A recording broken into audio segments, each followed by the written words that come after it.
Ladies and gentlemen, welcome once again to Amplify Media 01 and particularly to the Diaspora PlugIN Show, where we get to talk about real issues and dissect into matters that affect us as a diaspora community, but also how these issues relate back to our continents in Africa, in our countries, in East Africa, West Africa, Southern Africa, Horn of Africa.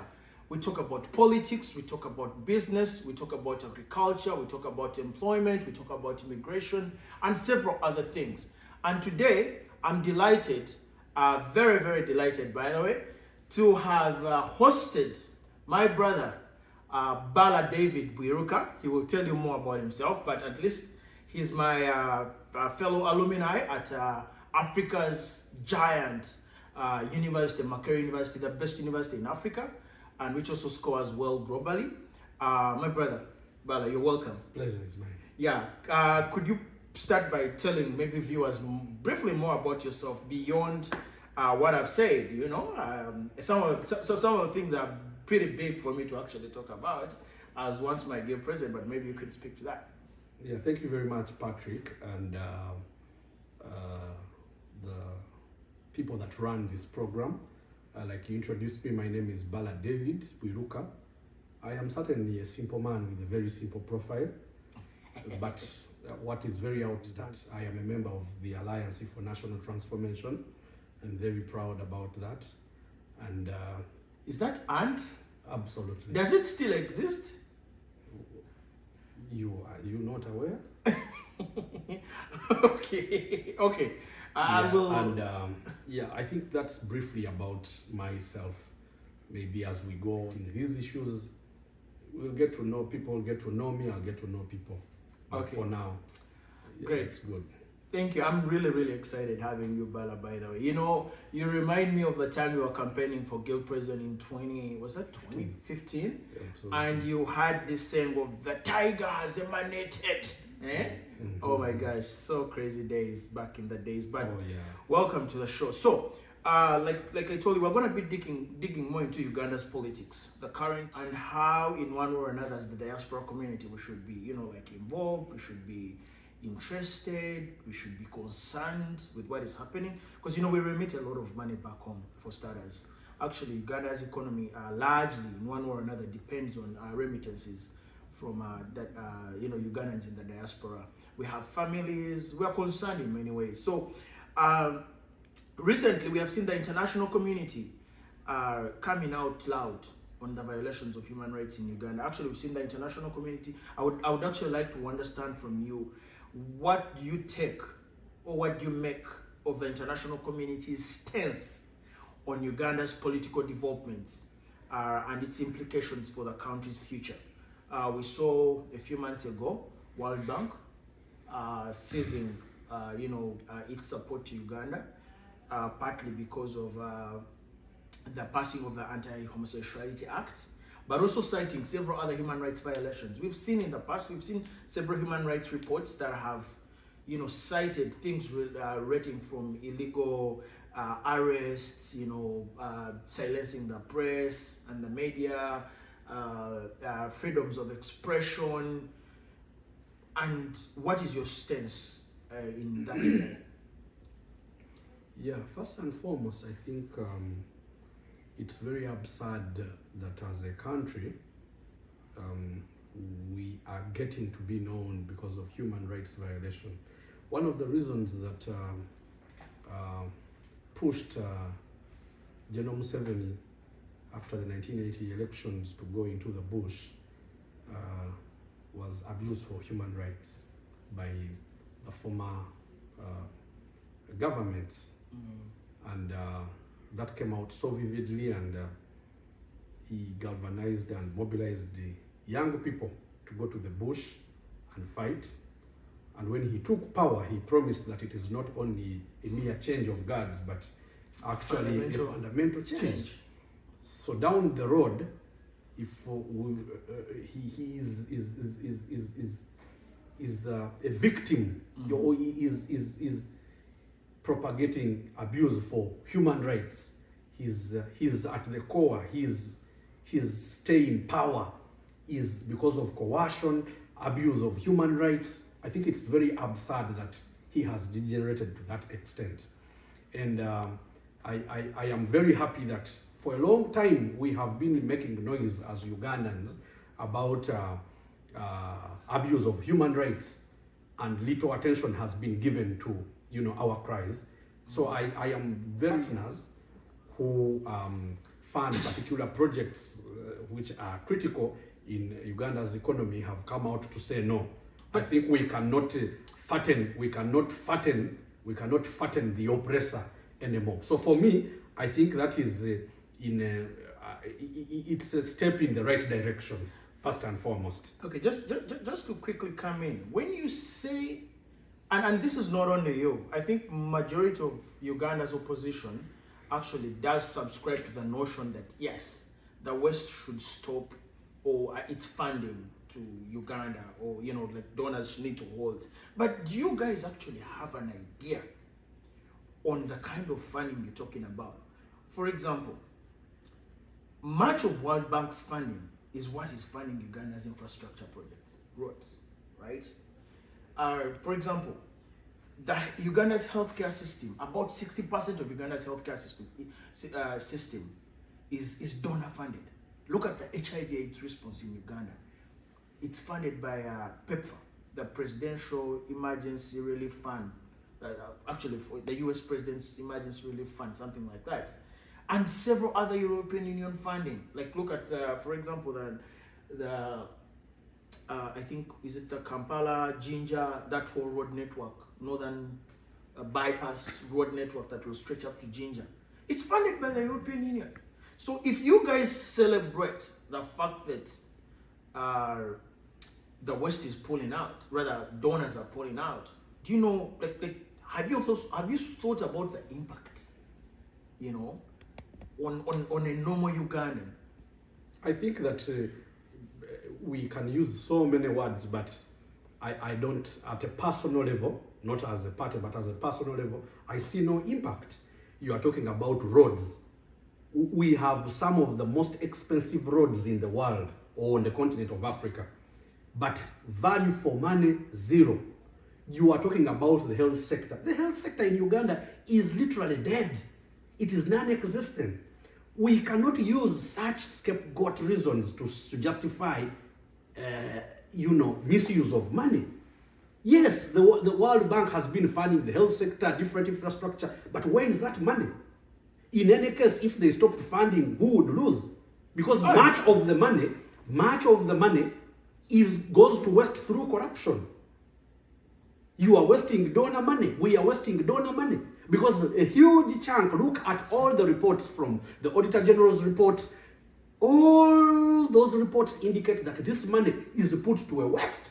There is corruption, absolute corruption. In most cases, it's put on the citizens because, you borrow these amounts of dollars, millions of dollars, pretend that you are working on a road. How much money has World Bank, for example, given Kampala Capital City Authority for the rehabilitation and maintenance of infrastructure? But is there value for money? Yeah, but we Look at what are you seeing in Kampala right now? So for me, I think that first and foremost, without confusing these two things, one, yes, they have been giving us money. Money has been stolen.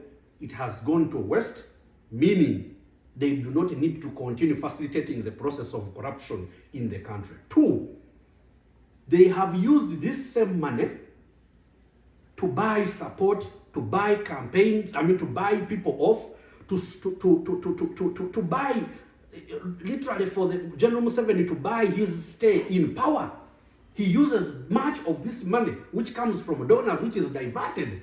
For that, I am very sure. Because General Museveni, under normal circumstances, cannot survive in any society on a given day because he does not have any support. He buys his support. Where does he pick the money? So for me, my whole issue is, whereas I shouldn't be the one sitting there and saying, on a normal day, under normal circumstances, we don't need these donations. We need them. We need the funding. But if the funding is not being put to a good use, right? If the withdrawal of the funding is also a measure to check, say, no, we can't give you this amount of money because you are abusing human rights. For example, for me, I think that is a step in the right direction. Not because we want the donors or the Western powers to fight, but in this whole, engagement, they are partners, development partners. So their position on how the country is being run is equally very important. Well, partly agree, but you actually make a very important point, and you did mention the regime buying off people, and we have seen of late that even the opposition is falling culprit to the tactics of the regime. That actually runs me to starting with UPC, right? Jimmy Akena, the president of the party, including his team, were bought off by Museveni. And now partnership, if they're running government together, that's maybe a question for another day. DP, Democratic Party, you saw it taking the same direction, even including, its leaders like Honorable Norbert Mao, the current Minister for Justice and Constitutional Affairs, who was also equally eloquent like yourself, right? Cursing Museveni, insisting he's so corrupt, all that. And now we see your former party, because I know that before you went to ANT, you crossed from FDC. We see the party secretary general Nandala Mafabi, the party president, Poa, with all what that has been happening, there's proof that they have been bought off, they have been corrupted, compromised, and all that. So, if the opposition can fall culprit, then where do you guys, where do you people get the guts to even start condemning or blaming the people, the normal average Ugandan who is being corrupted, who is being compromised? First and foremost, it would be a lie for anybody to think that they are safe. Because every day, General Museveni is planning on how to compromise, to coerce, to force people onto his wagon. Are you saying he has like a propaganda department? It is not a propaganda. He has, because the General Museveni survives on money, on coercion, which is by the military. Those are his two factors. So if you cannot easily be, bought off, engaged, and then he will use the tactful, the forceful way of getting you on board or getting you off the hook. That is what General Museveni has survived, and no party is safe. Be it ANT, be it NUP, be it FDC, be it DP. It's just a matter of time. So as leaders and as members, Uganda citizens, we've got to know that that is his plan. But it tells you typically about who the kind of person is. General Museveni, very fearful of competition. But then also, the struggle for the liberation of Uganda is not entirely dependent on what the leaders think. No. Because Uganda is divided into two. Those oppressing and those being oppressed. So General Museveni, for lack of better understanding, especially him thinking always about 80s, 86 within the region, for his selfish agenda, which is regime longevity, which is regime survival. So if you have the United States and other partners funding the military, funding the Uganda People's Defense Forces in Somalia, elsewhere in Democratic Republic of Congo, it is important that as leaders who are stakeholders in the management of Uganda, meet them to come and debunk some of the views, but also to tell them what is on ground, the fact of the matter. Because I think that at a personal level, I have seen for a long time that the Western powers have been fattening the dictator. So they need to hear our cry, because if you are giving out money, in whose interest? Is it in the interest of General Museveni or in the interest of us, the people of Uganda, for the well-being of Uganda? How can the people's voice come out strongly? Because it's as if the narrative and the campaign to defund Museveni is a campaign that has not yet been adopted by the populace, the population, the people. We see its leaders. I've personally seen the Honorable Chagoreng actually has been very specific on that ask and some maybe Ugandans in the diaspora, but we've not seen in Uganda, and also for other political parties as well. I mean, we've not seen, for example, the Alliance for the Alliance for Transformation. Sorry if I've not pronounced it well. The FDC and several other, very eloquent leaders coming up to say, "Hey, I think we need to join the national unity platform's I think, agenda." Patrick, Fine. How do we bring in the I population? think, Patrick, when you say you have not seen, I think it is a difference in strategy. The NUP has a strategy where much of what they are doing is publicized, especially in engaging various partners like the United States, like the World Bank. But at other political players, for example, I know that we have had so very engagements with the European Union, with the World Bank. We have actually, as the ANT, written to the World Bank on very many issues. We have actually met with members of the European Union, and some of these key issues have been very loud and clear. They have been part of what we have shared with them. So I think maybe it is a strategy. Some political organizations prefer not to publicize this kind of work that they are doing, while others, which is all good. There has been a question in Uganda, a leadership and governance question, a campaign. There has been a security threat. There has been rumors of bombs being thrown. For example, the Honorable Chagulanyi was all over the country in the last weeks. Maybe the President, General Museveni, did not underestimated the turn-up of the people. But after people turned up in huge numbers to listen to the Honorable Chagulanyi, you saw what the President did. The government said, there are bombs around, they are throwing bombs. The moment they stopped the rallies, this whole talk about bombs and terrorists stopped. But the so police, I can tell you. The opposition, because the opposition doesn't have subject matter experts in security. So I don't know whether it is right to allege that, if the police, which even, has departments for anti-terrorism and all that, not threatened, but gives you a warning and says your life is in danger. We have terror threats, and because a fellow Ugandan is going to ask, what are you basing on to say that these were just threats? Patrick, in Latin we say scriptum manet, records stay. Because right now you have terrorism charges that were slapped at Dr. Besigye the moment he decided to run against the leadership of General Museveni. And those charges have never been brought to, there has never been proof that actually Dr. Besigye was involved in terrorism. The first time Chagulanyi was coming up in Arua, you had the same security people putting guns and pistols into his room and claiming that they had arrested the Honorable Chagulanyi with the guns. I think that Ugandans are not that stupid to understand that the security apparatus in Uganda is used for the survival of the regime, for intimidation, for coercion.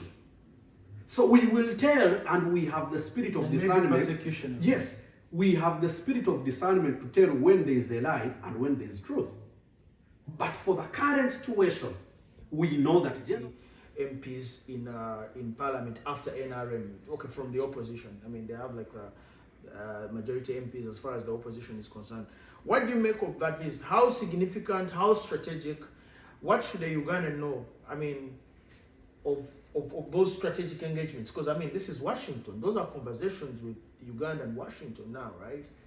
Yeah, I think that for the Honorable Chagulanyi, that is a step in the right direction.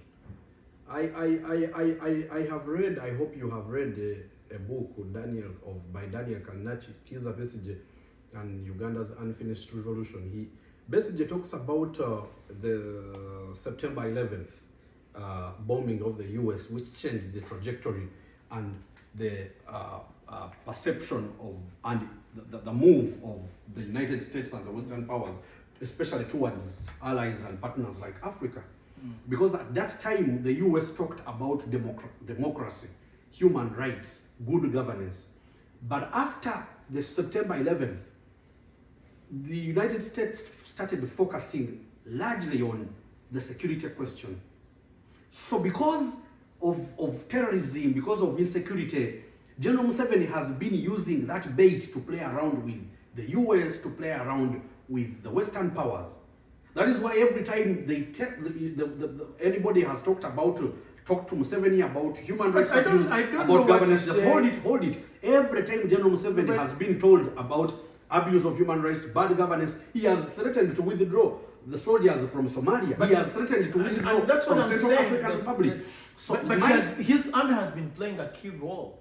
And Amison, for example, we can have a discussion about that, because at a personal level, I salute the men and women in uniform from the Uganda People's Defense Forces and all over Africa who are doing a tremendous job in Somalia. That is credit. But you see, it cannot be taken advantage of. That's my issue. General Museveni has been taking advantage of the security question in Africa to take advantage and run around and toss around the Western powers. So it is important that for the leaders in Uganda and to go and meet these leaders to debunk some of these theories. I can give you an example. Who call themselves oppressed or who are oppressed, who are, in misery, are in that situation because of the conditions that General Museveni has created. He wants them out of that situation. He's got to answer and address the challenges affecting the ordinary Ugandan. So, he actually alluded to very, very important points, especially where you say that, maybe people really need to start believing in the values, the ideas of their different political parties beyond the leaders, because otherwise the trend we have seen is that people tend to believe more of individuals, and the moment the individuals are compromised, then it affects the whole system. Of course, without missing this point, I know the impact has on the population, especially for us who are active in politics. Every time you have a leader getting compromised, it crushes the spirit of the people. That when you go to the field, you're trying to engage people, talk to them, they have this mentality and say, aren't you part of them? Aren't you the same? You crush the spirits of the people that they no longer believe in a system called politics. And yet it is politics that puts food on the table, good politics. So I know to that extent, it has affected the opposition negatively. So earlier this week, I think, last week, we saw Honorable Bobby Wine, Honorable Chagoleng Sentam, the president of the National Unity Platform, had meetings with members from the State Department in the US in Washington, and among the people he met was the director of the Office of East African Affairs, Dante Paradiso, and the deputy director, Sarah Skoropsik, and also the Uganda desk officer, Mike Branson. They talked about several issues and urgent matters, of course, ranging from the human rights question in Uganda. They talked about the security situation in Uganda. They talked about, Bobby Wine is also increasingly calling for defunding Museveni. What would you make of that visit, where we see the lead opposition leader right now? A time where we have a population that can discern some of these matters. So the population is aware that they are oppressed. So you can buy off, give these political leaders money, but you will not have, because first and foremost, one needs to ask a fundamental question. What is the problem of Ugandans? Why do they call themselves the oppressed? How have they ended here? So without you answering, without General Museveni answering those critical questions of good governance, of democracy, of justice, even if he buys off as many leaders as possible, he will not stop the opposition in Uganda, because the opposition in Uganda are not the political heads, are the people who are living in those abject conditions. I can actually challenge you on that, because we have seen leadership in Uganda, or people who ideally would call leaders, having followings. Actually, we've seen instances where, for example, where a political leader is compromised, he moves with a certain huge section. That's what happened, for example, in DP, right? Where Mao is for example, compromised. where has he goes moved? with He has has people. simply Then there is separation. he separation has simply moved. We are seeing the same thing in FDC. I at a personal level, because I am a leader in a political party, I wouldn't want to delve so much on individuals. But I can tell you that anybody